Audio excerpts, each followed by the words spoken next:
just, thank you. Thanks. I just want to say I'm happy to be here, to be here to support Marty. I happen to live in the neighborhood, sort of, so I came by. I did work with him on Last Temptation of Christ, which was a beautiful experience and probably one of the most satisfying films that I've ever worked on. So just hello, and I'm here to support Marty, and I'll let other people do the talking, okay?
So much.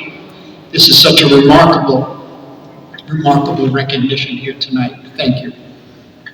Thank you, Enzo Gico, and Domenico Di Gaetano, Marco Falanca, Willem Dafoe. Willem, yeah, fantastic. And the remarkable Giuseppe Donatore, master that he is. And I think I met you first the night Cinema Paradiso opened in New York, remember? Thank you so much, and for your extraordinary words. They're so moving. Thank you so much. And the Museo Nazionale del Cinema, really is, as it's described. They say it's a temple, and it is. A temple to the moving image, huh? Because I think, there's a 5,000-year-old conversation that started before language, and that's when people drew mammoths on cave walls and bison that had 10 legs, so that if you put up a torch by the legs and if maybe you had some chemical in you, the bison moved. In effect, it was cinema. And now, in 2024, I think cinema is still an embryo, still growing. And places like this that nurture and care for it are sacred places. So to be receiving this honor tonight is something very profound for me. Part of my trip here in Italy the past couple of weeks has been as an executive producer on a documentary making with Dr. Lisa Briggs and Peter Campbell on undersea archaeology, dealing with the shipwrecks from 1st, 2nd century AD, BC, whatever, This has been an interest of mine in roots of civilization for many, many years. And actually, it's an interest in it stemming from seeing stills, not finished films, but the stills of the films that were made here, depicted in the genre that was created here in Italy, actually. And that's the historical epic, the epics of the ancient world. So you go back to 1912, you have Quo Vadis by Guazzoni, you have Last Days of Pompeii by Cesarini, I think in 1913, and of course you have the great Cabiria by Pastrone. We all know the impact and the power that that film had on how we see cinema today, even affected Hollywood film. D.W. Griffith copied it. What it did with space and time, just in that single frame, and movement of people and objects in such a way that really revolutionized cinema. I always wanted to make one of those epics, and I got pretty close in Last Temptation. A little bit. I had 2 Roman soldiers. That's it. It was low budget, but I did start one. I started a Roman epic when I was 12 years old, and it was only on paper, and there were drawings in color, widescreen, but I never finished it. It's over schedule. Long time. It turns out when I started to make films, instead of going outside, I went inside. It became more internal, and it took precedence over the external that was expressed so beautifully in the Italian epic. And this is because I was exposed to another type of Italian cinema when I was very young, which made a very strong impression on me.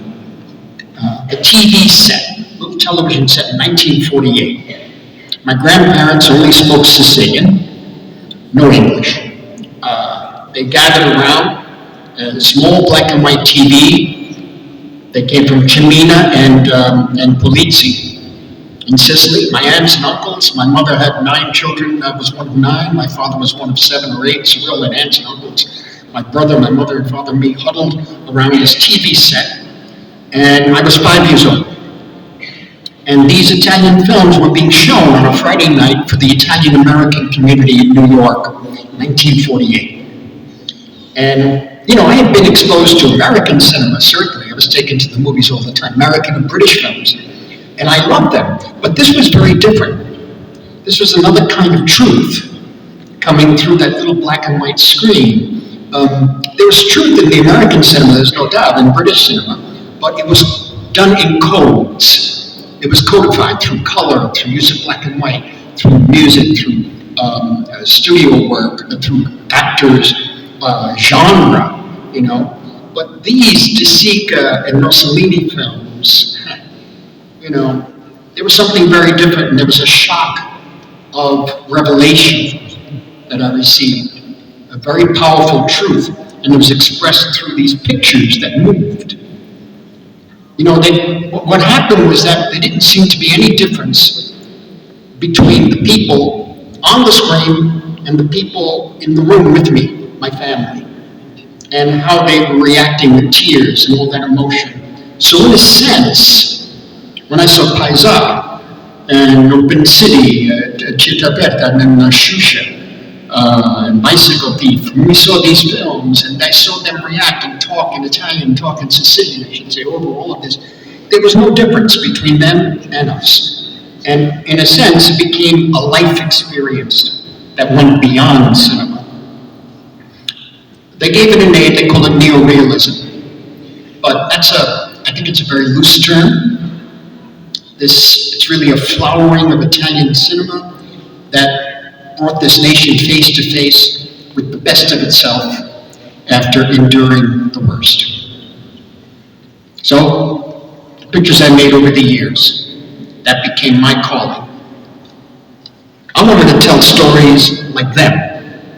I wanted to tell stories that affected people, the way those films affected my family and me in that room, the way those films touched the hearts of my grandparents and my family, all of us. I wanted to touch people in the same way. So I was compelled to tell these stories through cinema, stories that bring us together and not keep us apart. So this has been my life. And with that, there's a natural progression to make a major part of my life, preservation and restoration of cinema. We formed the Film Foundation back in 1990. Since then, we've done about over 2,000 films, restored, preserved in different ways, different archives, studios.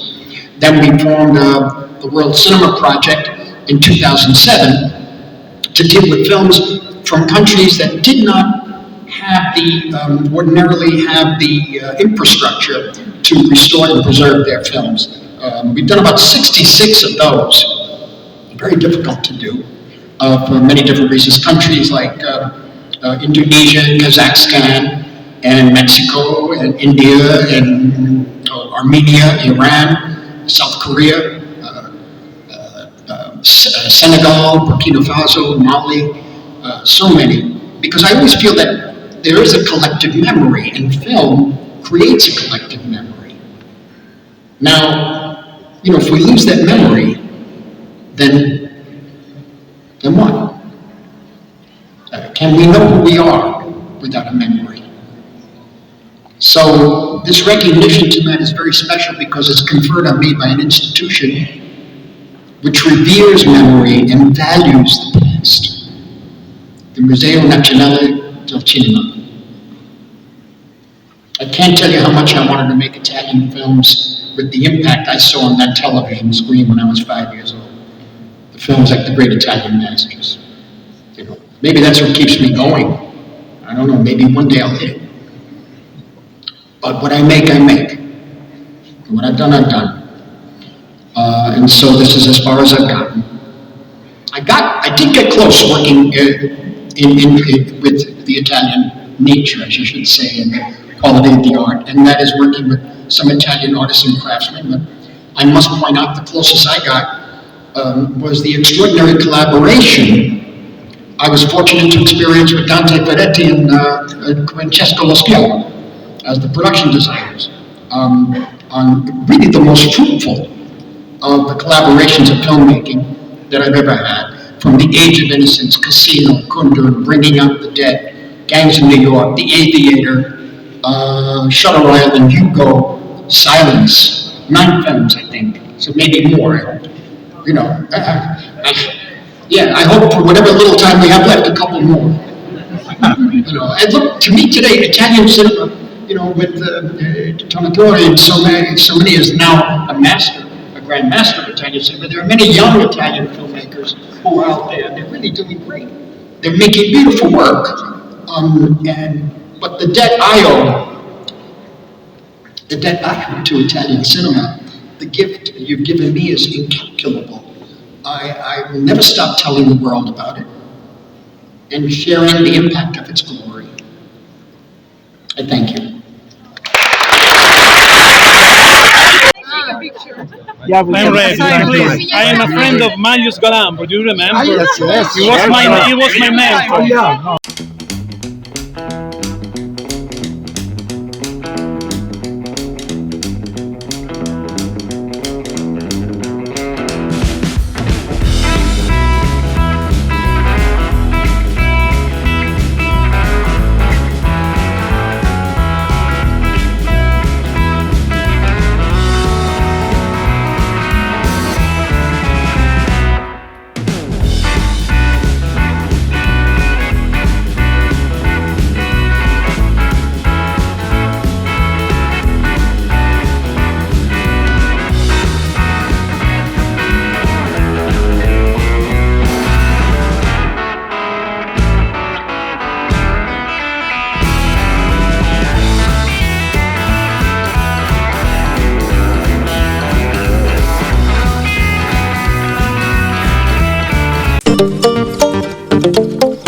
Thanks for watching, my friends, and please smash the button, my friends. Please smash and subscribe.